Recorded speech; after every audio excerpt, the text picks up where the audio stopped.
Hi everyone, it's John Wheatcroft here, bringing you another Sunday Q&A. This week finds us up to number 49, and I hope you're keeping well. Things seem to be improving with regard to lockdown, so I hope you're staying inspired and you're still making music a big part of your life. This week I'm going to be playing the jazz standard Coquette, which is very famous in the gypsy jazz world, but being performed by everybody. Of course, Django and Stefan's version is legendary. Louis Armstrong played it before him, and a number of artists before that as well. I'm guessing that the Louis Armstrong version is probably where Django takes his point of reference. But it's also been recorded by contemporary artists, including guys like Paul McCartney, would you believe? So this has now become, as I say, one of the staple tunes in the gypsy jazz repertoire. After that, I'm going to be looking at some great questions. I'm going to be revisiting the warm-up idea that I started with last week.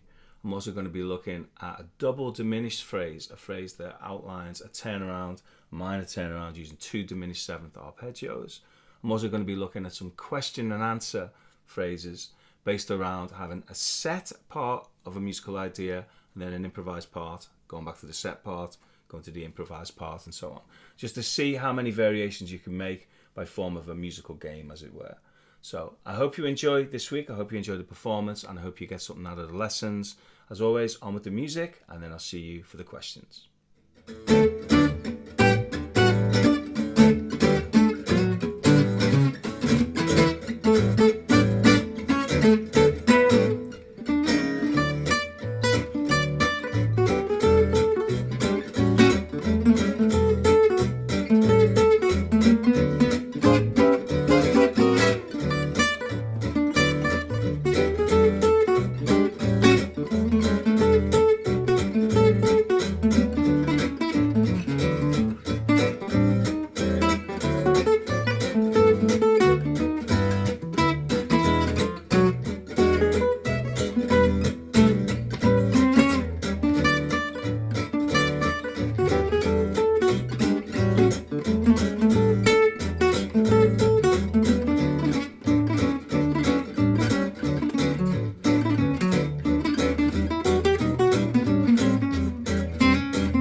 I had a request from Henry to talk a little bit about how to incorporate improvisation into your practice routine.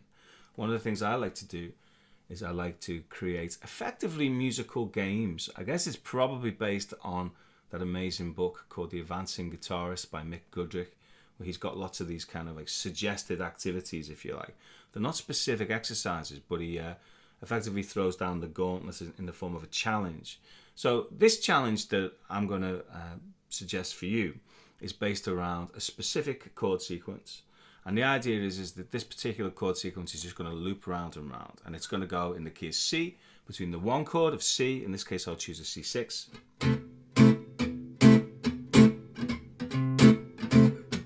to a G7, in that case I play a G7 with a D in the bass. That kind of chord.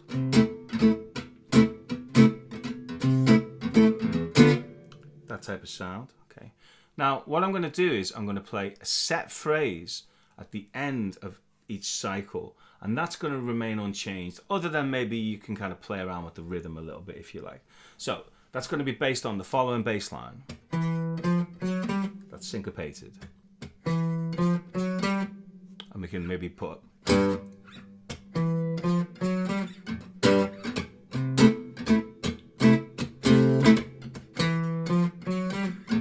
or straighter.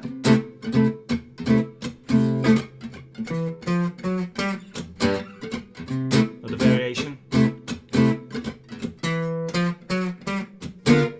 So you can play around with the rhythm of that bass line, of course, although we'll leave the notes unchanged each and every time. Okay, now I'm going to give you two contrary motion double stop ideas that we can use to spice that up. So there's a little bit of thinking involved. It's not just a super simple phrase.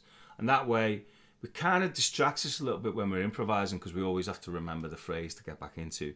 And that gives us an extra level of complexity and makes it even more useful and more challenging, which is a good thing in this scenario. Okay, so I'll give you the first of those two now to begin with. So the first one begins with an octave. Okay, so whilst I'm playing the E bass note, I'm going to play an E in the treble. Now you can play this with the pick. I'm choosing to use hybrid picking for the moment. Okay. Now the bass line is going to ascend in semitones, whereas the treble descends in tones to begin with. Then another tone, but I'll refinger it on the next string, and then we have a contrary motion semitone up, semitone down, and maybe I'll choose a 7 raised 9 chord. So I'm going to go.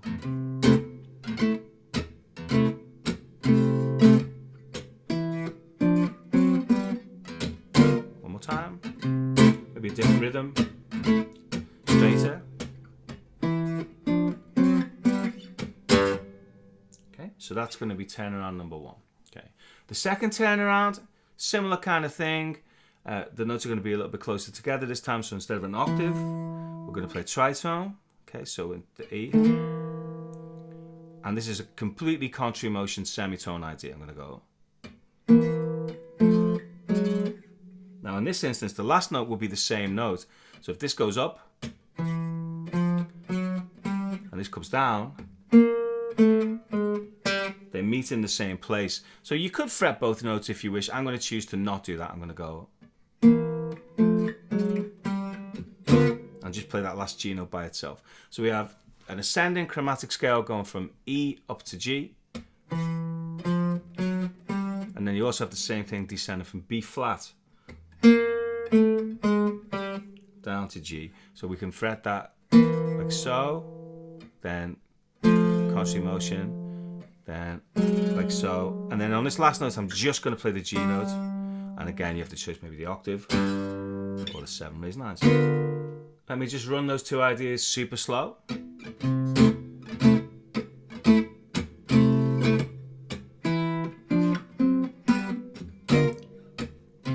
I'll do it quite straight.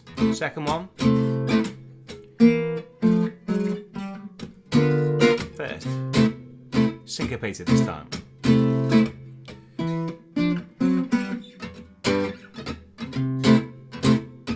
Second one.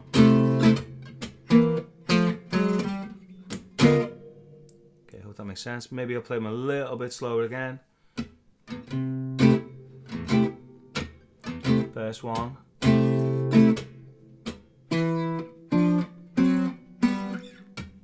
Take your pick. Second one.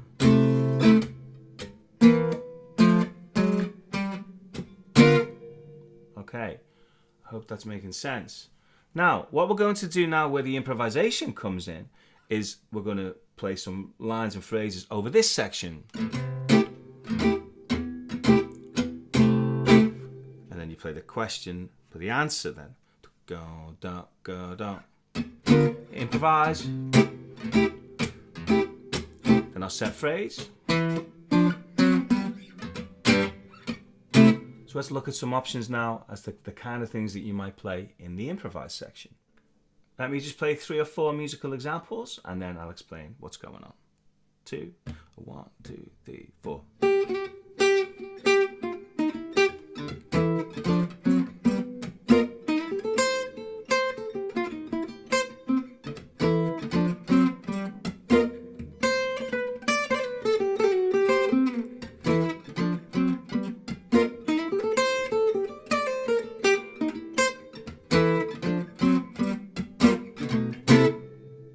Okay, I hope that's making sense there. So what I was doing for each of those short phrases, I was playing an improvised musical idea to begin with. Then I was moving to, in this case, the first of those 2 endings. So I set up a musical scenario, I played an improvised phrase, and then I tried my best to make it resolve in time, following the harmony, maintaining the time feel, and also in keeping with the style. So as you probably noticed, in this instance, I kept everything within this same area of the fretboard. Of course, once you get more comfortable, more familiar with this, there's no reason why you can't move around. You can also make the gap longer. In this instance, we're playing a very short 4-bar phrase, but you could, of course, extend that as you progress and make it much longer. But the idea is it's a musical game. You could even do things like take different entry points. We've talked about this before. You might say, okay, well, what phrases have you got? Let's begin on the E string. And then we can play our phrase at the end. Or what phrases have you got to begin on the B string? Or what have you got to start on the G? Or on the D? And so on, you know, the A string or the E string, as it were. You can also end in those locations as well. So really the scope of this is just down to your imagination, to be fair. So in this instance, I'm setting up a musical phrase that's based around a kind of C major tonality. So that means I'm using things like the major pentatonic. To a certain extent, the major scale. But also because it's quite bluesy.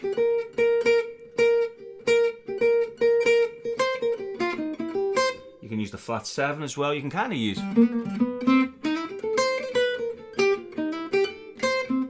You can use a combination of the major 7 and the flat 7. Pretty much all the notes are available, to be fair. It's more a question of can you make the line bounce and can you make it fit into the time frame. So the beauty of this kind of endeavor is that it's not just random licks and phrases or random musical ideas with no home. There's a definitive location for this type of musical idea. It's got a style in mind. Of course, you can always change that. It's got a tonality in mind. It's got a tempo. It's got a time feel and so on. The other thing that it's doing is it's forcing you to think on your feet, because if you keep stalling in between each example, then that's going to happen when you play live. With this in mind, it's effectively putting a metaphorical gun to your head, saying, what do you know? It's coming up very shortly. You're in it. It's now happening.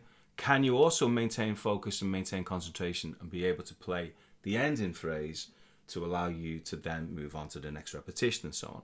Now, of course, you could always flip it round as well. There's no reason why you could not write the question and improvise the answer. That would be another great game. That, of course, leads on to, if you can do that with both, if you can kind of replace the front end of the idea, play a set finish, and then you can replace, then later on you can play a set start and replace the finish, then ultimately you can replace everything, and then you are truly making musical moments up in the moment. You're making it up spontaneously. Now we can argue about whether or not these things are licks or whether they are actually spontaneously improvised. Nonetheless, whether we get into some kind of, if you like, semantic issue as to what we define by improvisation, this is what we're going to be doing when we play, when you've got a 2-bar break to play or a 4-bar break to play, and it's coming up in the music and you can feel yourself getting a little bit stressed because here it comes. And before you know it, you just fall back upon the thing that you know you play every single time. So these kind of exercises are a good way to get you used to what happens in the reality of playing music. This is just one of many, but I hope you enjoy it. Let me start this section just by illustrating the phrase that we're going to learn together.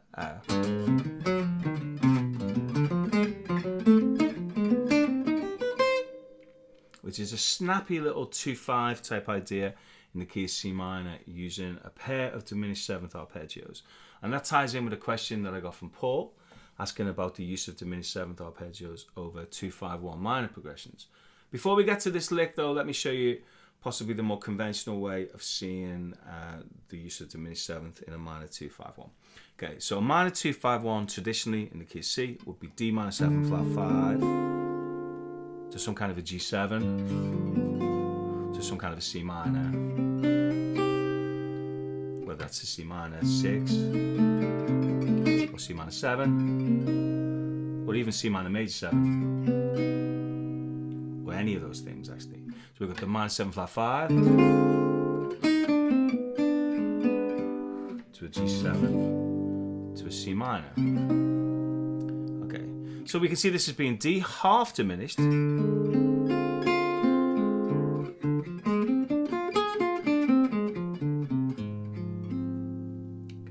And that goes to a G7. But this G7 can be treated as a G7 with a flattened ninth. And that's a kind of an interesting chord. So if we look at a regular G7 chord, so say we take a basic fingering like so, we play our G7 like this. Now if I put the flat 9 in, maybe I'll put it in here. See, it resembles now, or maybe here. G7, G7 flat 9. If I add that flat 9, it now turns into a diminished 7th chord. So here's G7, D half diminished. Now I'll play G7. Now if I make that into G7 flat 9, very much like a diminished 7th, does it not? And that's because the G7 flat 9 is a 5-note structure. G, B, D, F, and A flat. And the B, D, F, and A flat of that particular structure forms a diminished 7th from each of its notes, the only exception being the root. So the 3rd, the 5th, the 7, or the flat 9 can each be the root of a new diminished chord. So what that means is we can see a minor 2-5-1 from the perspective of as follows: D half diminished, D full diminished, C minor, diminished, full diminished. And that's one way that we can treat the minor 2-5-1 if we want to use diminished 7th arpeggio. So half diminished,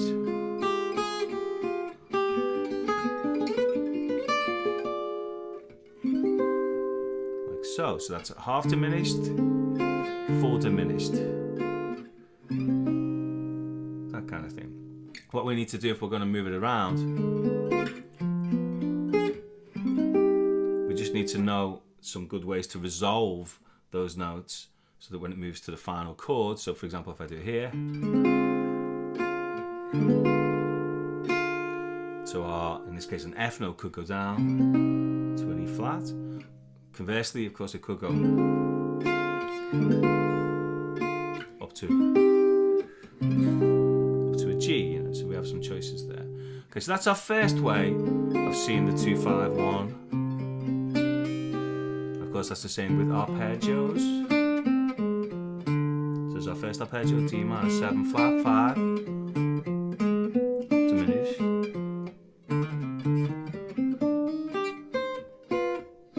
Let's break down our initial phrase. First off, we'll look at the harmony over which it's based. So it's in C minor, and it begins on the flat 6, which is an A flat 7. Goes to a G7, which is the 5, then 2, 5, 1. Now, you may have noticed I did something different there. Instead of a half diminished to a dominant minor, say minor 6. I changed that D7 to D minor 7 flat 5 to a D7, forgive me. Okay, now the reason why I can do this is D7 is the dominant of G7, which is the dominant in turn of C minor. Seems like Spain do this a lot. And it's a common turnaround. You hear it in the blues very frequently, where you go, instead of going to the 2 chord, we go to the flat 6 dominant, which is of itself is a tritone substitution of the D7 of the 2 dominant. So A flat 7 and D7 share so many notes in common. In fact, this bit is the same in both. So it's a question of, do I put a D underneath it or do I put an A flat underneath it? And you're not really even in control of this. The bass player gets to choose, really. So we go A flat, G, D, G, C minor. So that's our harmony.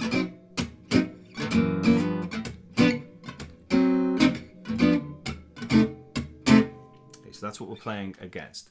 So let me run the lick very slowly, and then I'll break it down. So first off, here it is really slowly.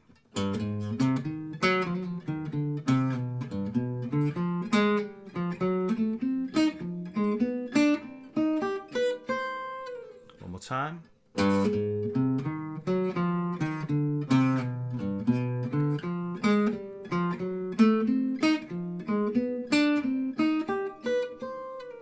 Bit quicker maybe.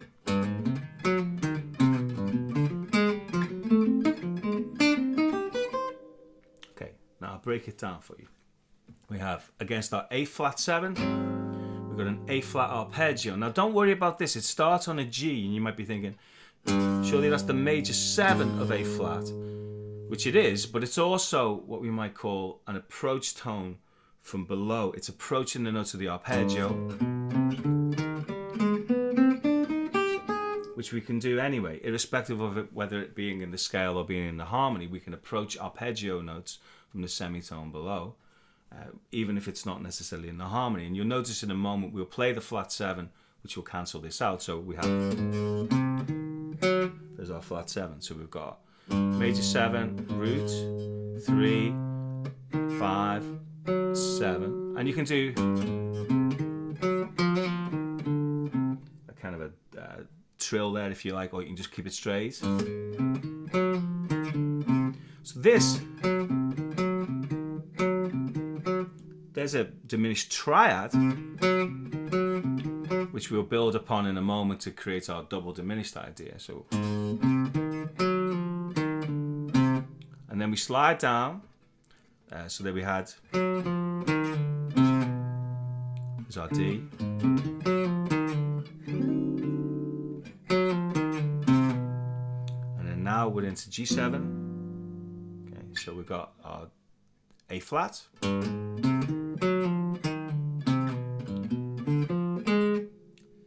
There's a flat 7 flat 9, and those 4 notes are diminished 7th, as we stated a moment ago. Okay, so now what we're going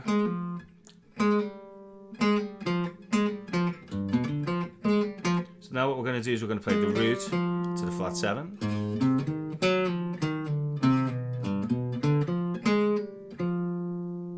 We slide up a semitone, and that's now the major 3rd of our D7 chord. But we're going to treat this as D7 flat 9, and D7 flat 9 has the same properties as G7 flat 9 in that all the notes in that chord, with the exception of the root, can be seen as the origin of a diminished 7th idea. So in this instance, we go from this F sharp, we play a diminished 7th idea.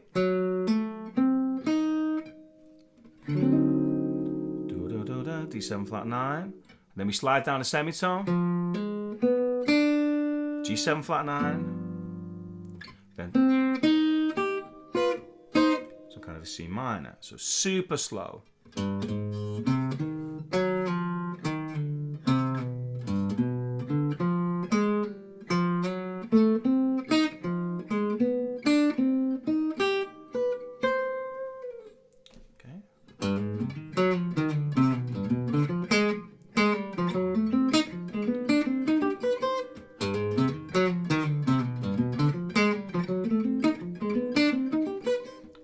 decoration,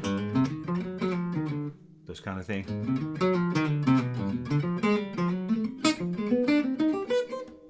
Okay, there you have it. Now, next off, we'll move it up by an octave. Here's our phrase an octave higher.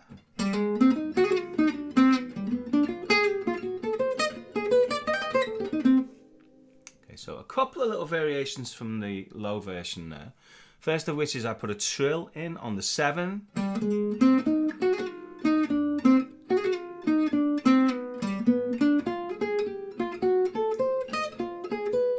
Now for my C minor arpeggio, because I'm running out of space ascending, instead of ascending there, I descend C minor 6th arpeggio, which is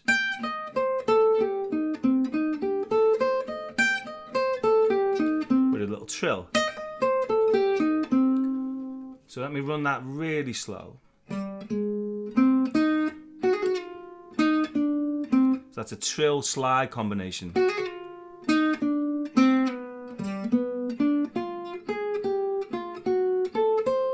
There's our double diminished. Would that make sense? Okay. So at this stage, maybe it's worthwhile pointing out, and I'm sure you've noticed, that I'm not picking every note. It can sound a little bit stiff if you pick every note. So some of these notes are slid. There, that was slid. Some of the notes are hammered on. Some of the notes are pulled off as well.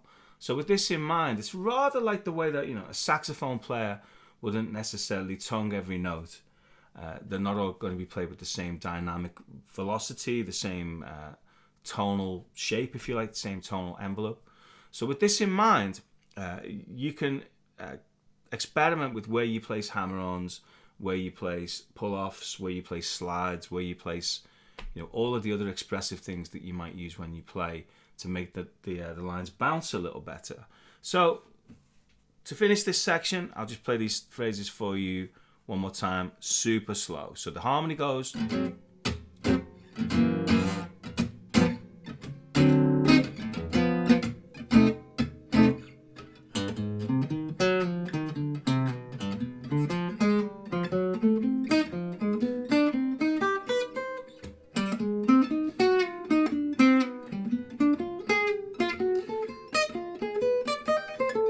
So I simplified that.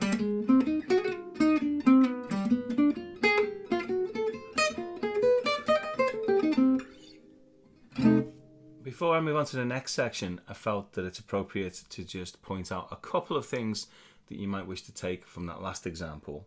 That idea of varying the dynamic attack, not necessarily picking all the notes, not necessarily hammering and pulling off all the notes, but living somewhere in the middle is where many guitar players live. Many of the world's best players don't pick every note, but then they don't, by the other at the other extreme, they don't hammer every note. Even players that you might think do that, you know, watch Alan Holdsworth, watch Scott Henderson play carefully. There's a lot more picking than you might think. Likewise, the players that often profess to pick every note, when you actually watch them carefully, you realise that there's more than that going on. There are some hammer-ons going off occasionally. And then also, if they do pick every note, you'll find instances where they will kind of mimic the dynamic contour that you would get from having a variety of approaches by playing with different levels of velocity. So you can do things like picking a stream of 16th notes whilst articulating a clave rhythm by using accents. So accents are your friends here. Now you automatically get accents when you use a variety of different technical approaches to articulate your lines. So I suggest that you essentially get your kind of technical ducks in a row and figure out what you've got, what you're good at, and then make certain that you have some options when you play and be mindful of the bounce of what you play. The second thing that I thought was appropriate to just point out, or to just reiterate really, this idea of moving things around in different octaves. It's a really important thing for guitar. If you're not already familiar with this, then now's a good time to learn that guitar notes are, generally speaking, they sound one octave lower than they're written. So you might find if you're playing a real book melody, say, or from a melody that's written for a concert C instrument, it's going to sound quite low at times. Now that low sound, that kind of tenor voice of the guitar can sound really cool, but occasionally you might want to make it a bit brighter by moving things up an octave. So it's not such a bad thing to get into the habit of doing, is if physically possible, if range will allow, then move things around by octaves. Sometimes, of course, range won't allow, like for example, the end of that phrase there where I went down instead of up. But there are some other tools that we can use to get around that, octave displacement being one of them. That's maybe something that we could discuss in our last session next week. So, with that in mind, make sure that you can play with a variety of dynamics and make sure that wherever possible, if it's physically within range to move something around in octaves, that you do so. The other thing about that as well is if you move things around through different octaves, then that means you're going to be using subtly different muscles. So when you are practicing certain technique things, by moving it to a new octave might give you an extra lease of life in terms of the amount of stamina that you've got before you move on to a new musical idea, rather than hammering away in exactly the same place, which really is a recipe for disaster in terms of things like repetitive strain, injury, tendonitis, and so on. So I would suggest trying to avoid those things by moving stuff around, transposing things to different keys, which is another thing that I've not mentioned yet, but hopefully by now this is kind of something that we should just do by a matter of just habit, and then also moving it through different registers and also different locations, maybe even in the same octave. So just some ideas of things you can do with set musical vocabulary to give you some variation and to give you some range. Andy sent me a message asking if I could continue with some of those warm-up ideas that we touched upon last time, but to look at some of the physical finger-based chromatic type ideas. So I thought I'd show you one of the ideas that I use. I've got loads of these. Although if you look at last week's Q&A, you'll see my thoughts about maybe replacing these chromatic exercises whenever you're in a musical situation, whenever you can actually hear yourself. Then I find that I tend not to do these kind of things. But there are plenty of instances where I can't hear myself, such as you're at a gig and you're sound checking, or you're in a green room and there's another band on or another act on, and it's really impossible to do anything with any subtlety where you can hear yourself musically. So in that instance, some of these chromatic warm-up finger exercise things can just be a good sort of physical way to get the blood flowing, shall we say. So here's just one of millions of different options. So this is a chromatic idea that uses interplay between each adjacent finger, so between fingers 1 and 2, 2 and 3, 3 and 4. But I'm going to do this in a diagonal way. So in the middle 2 strings to begin with, and the diagonal is going to go from bass to treble as if we're going towards the headstock. So I'll start on the D string, and we do this all between the 5th fret and the 8th fret. And it's good because it gets every finger, and we're going to begin to introduce some string skips. So we begin with the first exercise from which we will expand outwards. So middle 2 strings, I'm going to go fret 5, then fret 6, then I jump to the next string of fret 5, this diagonal line. Then I'm going to go between the 3rd and 2nd fingers, again the diagonal line, and the 4th and 3rd.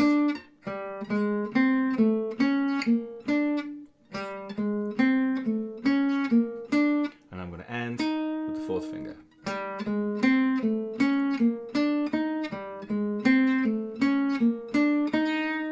That kind of idea.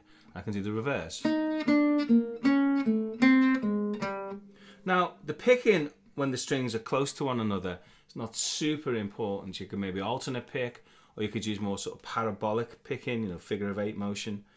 It becomes more significant when we move to the next variation. But for now,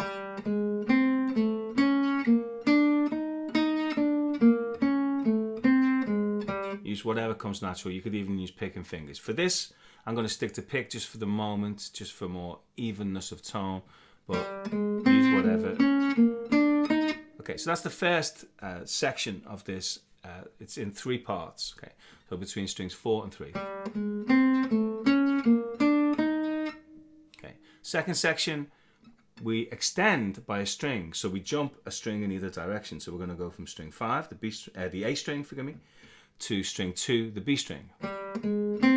Same deal. Becomes. Now, at this instance, the picking probably becomes more outside, certainly just for me, if I'm going to use a pick. When string skips become larger, it becomes safer to go beyond and then come back the opposing direction, as opposed to economy picking, which is something that I use extensively when I'm not using big string skips, when there isn't big interval skips. But again, explore your options. So far we've got 2 strings together, skip, and you know what's coming next. The last one is going to be string 6, string 1. So that's a bit of a stretch there, and that's the whole point of this. So we go from together, further apart,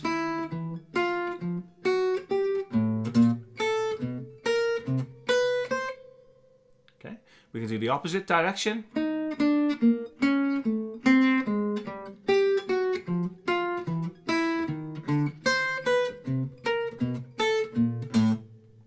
Like so. Okay, so, or the reverse, as it were. Okay, now that's still with the diagonal going in that direction. You could do it in this direction. So with that in mind, instead of it starting on the 1st finger, we could start on the 4th finger and go.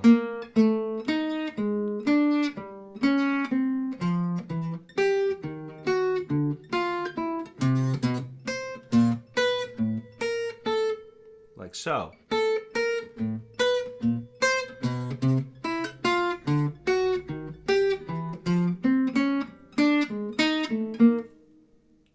So that different variation, those different directions would serve just as a really simple basic warm-up to get all fingers into the act. Now, of course, you could do this with things like hammer-ons and pull-offs, so go between all the combinations of fingers that are possible, 1 and 2. 1 and 3. 1 and 4. 2 and 3, 2 and 4, and a killer, 3 and 4. Then you could do 3-note combinations, 1, 2 and 3,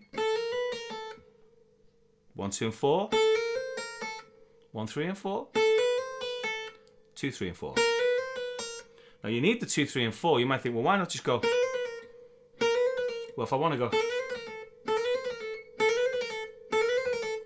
a 4 note, I need to get that 3 and 4 working together. So any of these kind of finger permutations, and there's millions of these things, cycle them round. When they cease to be a challenge, then you need to move on to a new idea. One of the things that can sometimes be really interesting with these warm-ups is when you leave certain fingers in place. So you leave a finger in place and then you have to move other fingers around it.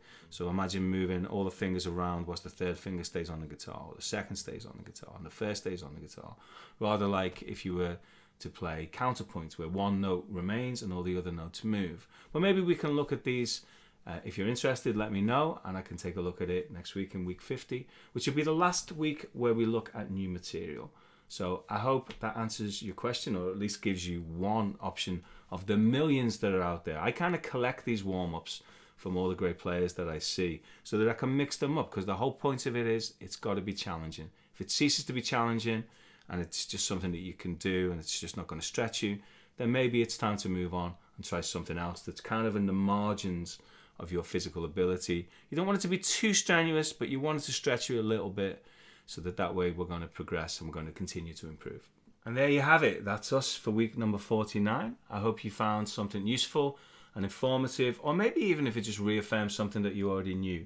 That's still a valid piece of information if it supports your knowledge, and it can give you confidence if I reiterate something that you use and maybe you're not necessarily sure if that's the way to do things. So sometimes, even if knowledge is something that you're aware of, it can be really, really positive.